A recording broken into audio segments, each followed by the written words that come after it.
कमी साहित्य वापरून आज आपण गाजर हलवा बनवणार आहे। लग्नात जसा खातो ना तसाच रसरशीत असा आज आपण गाजर हलवा बनवतोय आणि घरामध्ये पाहुणे आले तरी तुम्ही त्यांच्यासाठी स्वीट डिश म्हणून पण बनवू शकता। त्यामुळे रेसिपी एकदम सोपी आहे, शेवटपर्यंत नक्की बघा। नमस्कार, मी सपनास इंडियन फूड्स कुकिंग रेसिपीमध्ये मी तुम्हा सर्वांचे स्वागत करत आहे। लग्नामध्ये खातो ना तसाच आज आपण गाजर हलवा बनवतोय। गाजर हलवा बनवण्यासाठी इथं आपण 1 किलो एवढं गाजर घेतलेलं आहे। हे 1 किलो गाजर आपण जेव्हा बाजारातून आणलं होतं ना तेव्हाच ना मी 2 ते 3 पाण्याने धुतलं होतं, कारण त्याच्यावरती ना थोडीशी माती होती ना, म्हणून मी पहिल्यांदा धुवून घेतलं होतं। आणि आता आपण काय केलेलं आहे, फक्त ना त्याची पुढची आणि मागची साईड आहे ना ती कट करून घेतलेली आहे आणि 1 किलो गाजर आपण पूर्णपणे सालून घेतलेलं आहे। पहिल्यांदा आपल्याला ना गाजर हलव्यासाठी ना हे गाजर सालून घ्यायचं आहे आणि नंतरच मग आता आपण इथं ना किसून घेणार आहे। किसण्यासाठी इथं आपण किसणी घेतलेली आहे। किसणी मी थोडीशी बघा बारकी किसणी घेतलेली आहे। जर तुमच्याकडे ना मोठी किसणी असेल ना तर तुम्ही मोठ्याच किसणीने किसून घ्या, लगेच किसून होतं गाजर। बारक्या किसणीने काय होतं, थोडासा ना वेळ जास्त लागतो। इथं आपण ना गाजर किसून घेत आहे। गाजराचा ना आपण वरचा भाग आहे ना तो फक्त किसून घेणार आहे आणि जे बघा मागच्या साईडला जास्तच हे पिवळसर असताना हे मी टाकून देणार आहे।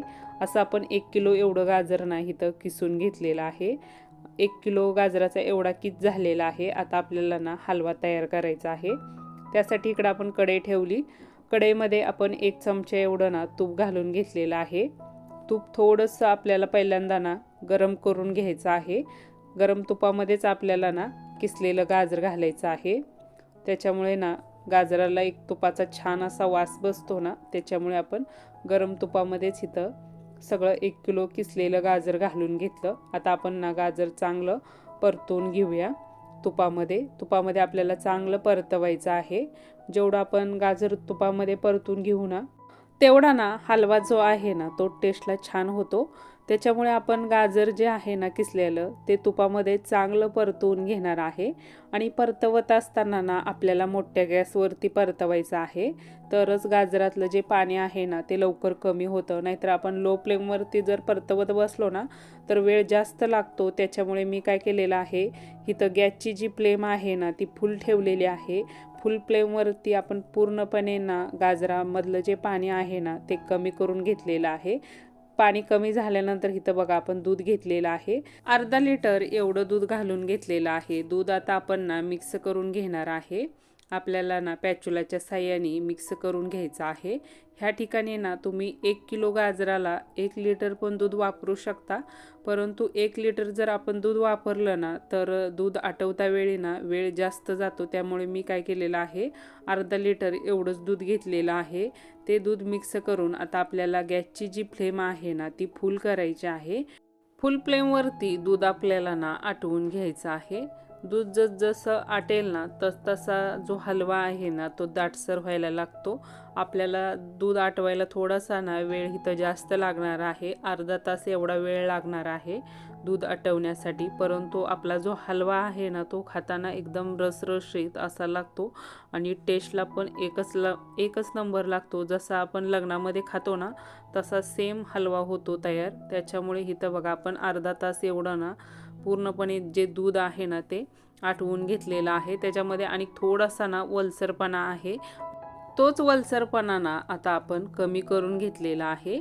वलसरपणा कमी झाला की मग आपल्याला त्याच्यामध्ये साखर घालायची आहे। साखर घालताना ना इथं मी वाटीला थोडीशी कमी घातलेली आहे।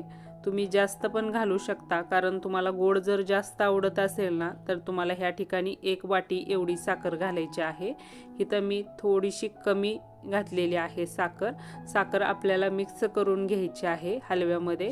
आणि साखर मिक्स झाल्यानंतर बघा जो हलवा आहे ना तो असा रसरशीत असा दिसतो आणि हलव्याचा कलर सुद्धा थोडासा चेंज होतो, म्हणजे डार्क कलर होतो। तेवढाच हलवा ना एकदम मस्त लागतो खायला। हलव्यामध्ये आता आपण ना फ्लेवरसाठी ना विलायची पावडर घालून घेणार आहे। इथं मी ना जाडसर अशी विलायची पावडर वाटून घेतली होती, ती घालून घेतलेली आहे। तुम्ही पावडर पण घालू शकता। पण जाडसर विलायची वाटली ना त्याचा फ्लेवर जसाच्या तसा राहतो, त्याच्यामुळे मी जाडसरच वाटून घातलेली आहे. आणि थोडंसं काजू बदाम ना मी तुपामध्ये फ्राय करून घेतलं होतं, तेही हलव्यामध्ये घालून घेतलेलं आहे. आता आपल्याला ना हलव्यावरती थोडंसं ना मी इथं पिस्ता कट करून घेतला होता, ते देखील घालून घेणार आहे. मस्त आपला ना रसरशीत जसा लग्नामध्ये खातो ना तसा आपला हलवा तयार झालेला आहे. तुम्ही बघू शकता एकदम छान झालेला आहे. तेवढाच तो आतून रसरशीत आणि टेस्टला तर एकच नंबर झालेला आहे. तुम्ही देखील या पद्धतीने घरामध्ये ही रेसिपी नक्की ट्राय करा. हलव्यावरती इथं आपण सिल्वर वर्क लावून घेत आहे आणि सिल्वर वर्क लावताना ना थोडंसं वारं आलं ते लगेच सिल्वर वर्क ना हलव्यावरती जाऊन पडला. नंतर मग मी काय केलं, चाकूने सगळीकडे पसरवून घेतला. मस्त आपला रसरशीत असा हलवा तयार झालेला आहे. व्हिडिओ आवडलं तर व्हिडिओला नक्की लाईक करा. तुमच्या मित्रपरिवारासोबत हा व्हिडिओ तुम्ही सर्वांना शेअर करा. चॅनलला सबस्क्राईब करा. कमेंट करायला देखील विसरू नका. पुन्हा भेटूया आपण अशाच एक नवीन आणि छानशा रेसिपीमध्ये. धन्यवाद.